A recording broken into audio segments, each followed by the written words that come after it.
Sikap yang demikian dalam Injil disebut dalam bahasa Jawanya mencela-menceli. Orang yang demikianlah yang kerap kali menjengkelkan banyak orang. Misalnya orang yang pemuda-pemudi yang saling mencintai, bilang I love you, kemudian jadi masalah, kemudian I'm not love you. Gampang sekali.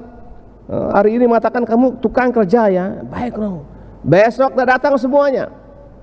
Itu menjengkelkan betul itu. Dan inilah sikap yang bertentangan dengan sikap masa Advent. Saya pernah punya pengalaman tugas di Gumrih 2000 sampai 2010. Tiap Kamis sore sama Jumat pagi saya melayani misa di negara di OSF. Suatu sore hujan deras, hujan angin. Suster pimpinan menelpon saya, apa Romo misa dibatalkan Romo? Saya katakan, suster minta maaf, saya belum pernah membatalkan misa karena hujan. Saya pakai mantel, saya jalan lebih awal sedikit, biasanya setengah jam, lebih awal 1 jam, sehingga datang tidak terlambat. Artinya memang itu komitmen ya. Nah, itu bukan tiba-tiba. Itu tentu latihan dari orang tua, anak melihat orang tua bagaimana. Juga pendidikan menentukan.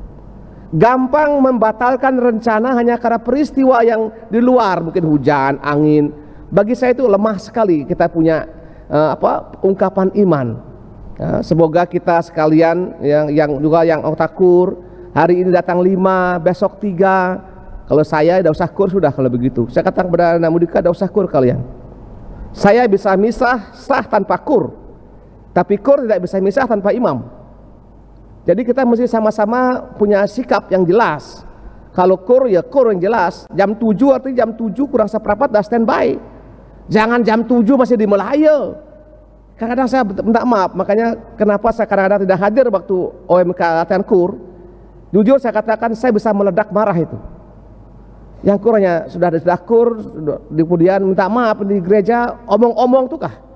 Macam orang di pasar, kakak kikik tuh, begitu itu tidak tepat itu. Apalagi sambil minum-minum itu minta maaf, saya bisa marah besar itu. Itu dan tentu tidak baik itu. Maka saya kadang-kadang menghindari tidak menghadir mereka kalau kur.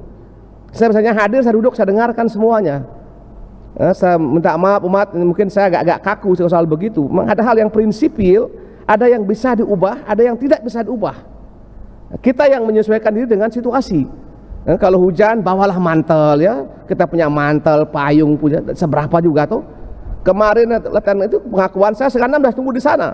Kosong-kosong di Balai Banjar Dauh itu. Akhirnya datang bapak saya direkam baru semua. Saya juga tidak bisa mengerti apakah tempatnya seperti itu. Kalau kami terlambat mungkin kalian bisa nggak enak kan. Kami menunggu umat itu. Padahal di Pelasari di Bali ini. Belum lagi di Kalimantan, di pedalaman ya. Saya minta semua ketua lingkungan konsisten. Kalau tidak ya usah bilang Romo, tidak usah pengakuan, tidak usah, saya senang. Karena bagi saya pengakuan itu hal yang paling menjemukan tanda kutip. Ibaratnya orang kan buang sampah tuh, sampah rohani, dan kami mesti pungut semua itu. Kami terima, kami persembahkan kepada Allah, biar Allah yang ambil semua itu. Kadang-kadang bisa orang mengong dengar pengakuan itu berjam-jam ya. Semoga umat mengerti maksud saya ini dan sesuai dengan Injil hari ini. Kata ya, tidak. Jangan dia tidak membingungkan semua, dan itu sikap yang menghancurkan persekutuan gereja. Apapun pasti hancur, orang jengkel. Rapat koperasi, rapat sekolah, perlu datang lebih awal sedikit sehingga kita tidak saling membuat orang tersinggung, bukan? Dan itulah sikap Advent yang benar. Kita mohonkan keberanian ini.